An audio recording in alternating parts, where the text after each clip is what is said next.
Hi friends, வாங்க இன்னைக்கு ஒரு ஹெல்தியான அரிசி பருப்பு சாதம் எப்படி செய்கிறதுன்னு பார்க்கலாம். அதுக்கு ஃபஸ்ட்டு நம்ம அரிசியும் பருப்பும் ஊற வச்சிடலாம். நான் இந்த படியில் 2 கப்பு அரிசி முக்கால் படி துவரம்பருப்பு எடுத்து கழுவி ஒட்டுக்கா போட்டு ஊற வச்சிடலாம். நீங்கள் அரிசி 2 கப் எடுத்தீங்களா அதுக்கு பாதி அளவுக்கு போட்டுக்கோங்க. அப்போ தான் உங்களுக்கு சாப்பாடு நல்லாயிருக்கும்.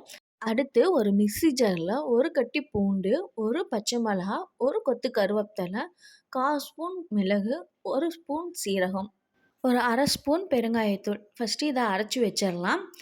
இப்போ ஒரு குக்கரில் 4 to 5 ஸ்பூன் எண்ணெய் ஊற்றிக்கிங்க. 1 ஸ்பூன் கடுகு உளுந்தம் பருப்பு, நான் மீடியம் சைஸு பெரிய வெங்காயம் 3 வெங்காயம் கட் பண்ணி வச்சுருக்கேன் பொடுசாக, அது போட்டுக்கலாம். ஒரே ஒரு பச்சை மிளகா, ஒரு கொத்து கருவேப்பிலை, 5 நம்பர் காஞ்ச மிளகா போட்டு இப்போ இதை ஒரு நார்மலாக ஒரு வணக்கிடலாம். கொஞ்சமாக வணங்கினா போதுமானது. வணக்கிட்டு 1 ஸ்பூன் சீரகம், 3 பெரிய தக்காளியாக கட் பண்ணி வச்சுருக்கேன், அதையும் போட்டுக்கலாம். இப்போ இந்த தக்காளி வெங்காயம்லாம் வணங்கி வரத்துக்கு 1 ஸ்பூன் உப்பு போட்டுக்கலாம். உப்பு போட்டு நம்ம சீரகம் மிளகு மிக்சியில் அடித்தோம் பார்த்திங்களா, அதையும் இதிலேயே போட்டுக்கலாம். போட்டு இப்போ இது எல்லாமே நல்லா மசிஞ்சு வணங்கி வரணும். இப்போ பாருங்கள், நல்லா எண்ணெய் பிரிஞ்சு நல்லா வணங்கி வந்தாச்சு. இப்போ இந்த ஸ்டேஜில் நீங்கள் 1 ஸ்பூன் மஞ்சத்தூள் போடுங்க. போட்டு நல்லா மஞ்சத்தூள் எண்ணெயில் நல்லா வணங்கினதுக்கப்புறம் நம்ம ஊற வச்சோம் பார்த்திங்களா அரிசியும் பருப்பும், அதை இதிலே போட்டு ஒரு கலரி விட்டுக்கலாம்.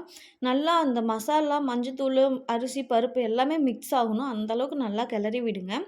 கிளறி விட்டு இப்போ நமக்கு தேவையான அளவு தண்ணி ஊற்றிக்கலாம். இப்போ 1 கப்புக்கு 2 கப்பு தண்ணி வைப்போமா, இப்போ இந்த அரிசி பருப்பு சாப்பாடு பொறுத்த வரைக்கும் 1 கப்புக்கு 2 1/2 கப்பு தண்ணி வைங்க. வச்சுட்டு நீங்கள் தேவையான அளவு உப்பு போட்டுக்கோங்க.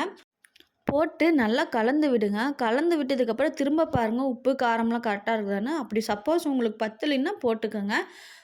இப்போ நல்லா ஒரு கொதி வரணும். இப்போ பாருங்கள், இந்த அளவுக்கு நல்லா கொதி வந்ததுக்கப்புறம் ஒரு கைப்பிடி அளவு நம்ம கொத்தமல்லி தழை போட்டுக்கலாம். போட்டு 1 ஸ்பூன் அளவுக்கு பெருங்காயத்தூள் போட்டுக்கலாம். போட்டு நல்லா கலந்து விட்டுட்டு மூடி போட்டுக்கலாம். இப்போ மூடி போட்டதுக்கப்புறம் நம்ம நார்மலாக சாப்பாட்டுக்கு 2 விசில் விடுவோம். இப்போ இதுக்கு நீங்கள் நார்மலாக 3 விசில் விடுங்க. 3 விசில் விட்டதுக்கப்புறம் ஓப்பன் பண்ணி பார்க்கலாம். அப்பா! ஓப்பன் பண்ணும்போது அவ்வளோ வாசங்க. அப்படியே வீடே மணக்கும். அந்த அளவுக்கு வாசமாக இருக்கும் உங்களுக்கு சாப்பாடோட வாசம். இப்போ பாருங்கள் சாப்பாடு எந்த அளவுக்கு நல்லா வந்திருக்குதுன்னு. இதை அப்படியே ஒரு கிளறி விட்டு நீங்கள் ஒரு 2 ஸ்பூன் தேங்காய் அது மேலே ஊற்றி விட்டு கப்புன்னு ஒரு மூடி போட்டு மூடி வச்சுருங்க. ஒரு 2 நிமிஷம் மூடி வச்சதுக்கப்புறம் நீங்கள் ஓப்பன் பண்ணி சாப்பிட்டு பாருங்கள். அவ்வளோ அருமையாக இருக்குங்க. இந்த சாப்பாட்டுக்கு ஏன்னா வேறு எதுவுமே இல்லாதங்கிற மாதிரி அந்த அளவுக்கு டேஸ்ட்டாக இருக்கும் உங்களுக்கு சாப்பாடு. இங்கே பாருங்கள் சாப்பாடு எந்த அளவுக்கு நல்லா வந்திருக்குதுன்னு.